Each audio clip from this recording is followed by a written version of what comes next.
RCR has been in a bad space since Tyler Reddick decided his departure. What has Richard Childress decided for the team? Will the 2023 season go to be the worst one for the RCR? Stay tuned on Racing Rush as we get you the latest updates on NASCAR. But before we begin, do subscribe to our channel and hit that like button. Kyle Busch had the ambition of driving for a racer who was also a racer, and now his wish is fulfilled. Richard Childress chose Kyle Busch because he noticed that Busch had a twinkle in his eye that brought back memories of the late Dale Earnhardt. Both parties put their differences from the past aside and worked together to reach an agreement on a multi-year contract that will have Busch driving the number 8 Chevrolet for Richard Childress Racing beginning with the 2019 season. This came at the conclusion of a lengthy exploration process during which Busch considered his options for 2023 and beyond.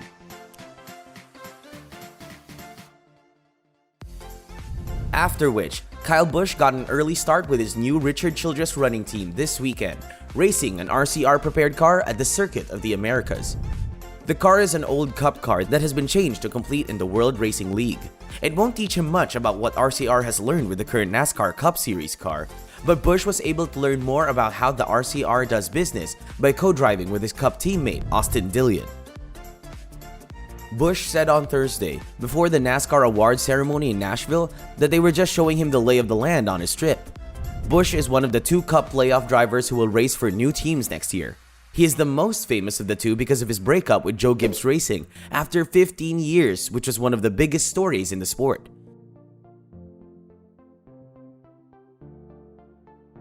Tyler Reddick, the driver he replaced, moves to 23XI Racing.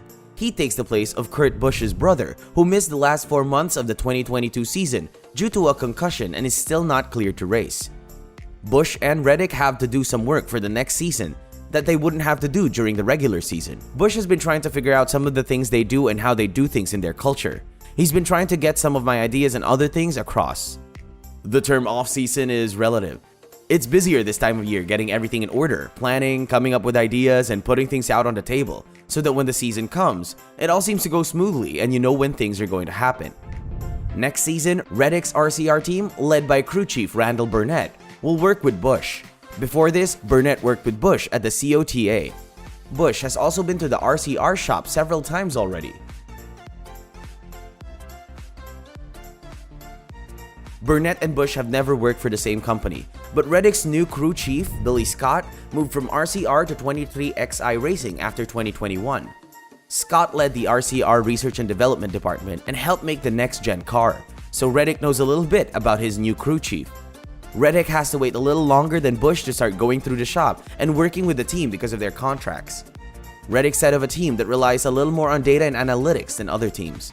It's going to be a big change. The way they do things is quite different from RCR. Reddick and Busch won't have much time to work with their new teams in the Cup car because there are no open organizational tests planned for the off-season.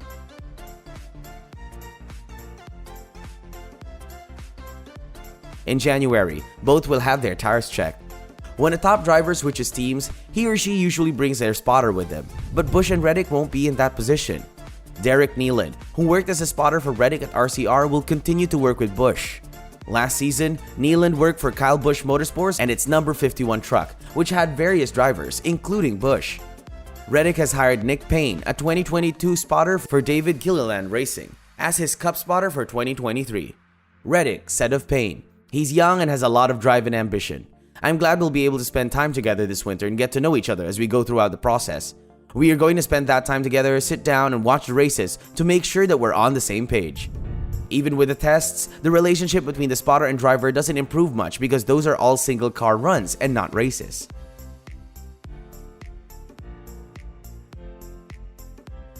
Busch said of upcoming meetings with Nealand, they've been looking at the calendar and trying to figure out a date when he comes down. And for a couple of days, they mostly just talked, watched movies, listened to sound bites, and other similar things.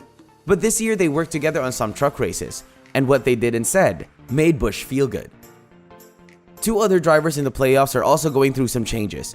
Keith Rodden, who used to work for Hendrick but has been with Chevrolet for the past few years, is Dillon's new crew chief. Rodden takes over for Justin Alexander, who moved to a different job in the RCR organization. Some, though, believe Busch and Richard Childress Racing are making a mistake with this selection, and one of the wise individuals who doubt this collaboration would succeed. Kyle Busch, according to NASCAR legend Kyle Petty, has seen his best days and cannot contribute much to a new team that requires a different type of driver. When asked about Kyle Busch's rumored move to Richard Childress Racing in 2023, Petty doesn't hold back.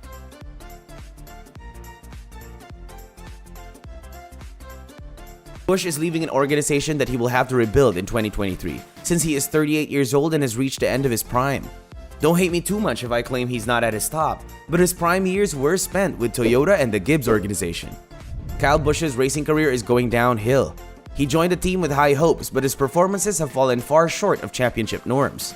Has lately joined a team that hasn't made the playoffs in years. As a result, we don't see much growth from this collaboration. It's a leap to say the two have a bright future together. This is the time of the year when NASCAR looks at its rules and policies, and the 4-race suspension of the crew chief and 2 crew members because a wheel fell off during a race is likely to be looked at. Why did it happen? This year, 20 crew chiefs were fired, and most of them were for loose wheels. One idea has been to leave the car parked for the rest of the race, or maybe a 5-lap penalty, possibly without a free pass, which would let the car stay on track so the sponsors and guests of the team could still watch it.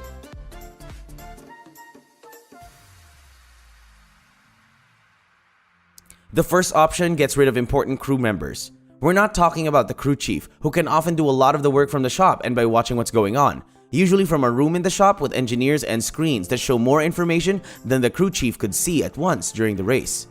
The second choice costs points right now, but if a wheel falls off during a race, the driver usually loses a lap and doesn't do well in the end, but it totally ruins the race for that day. The best thing to do is park the car.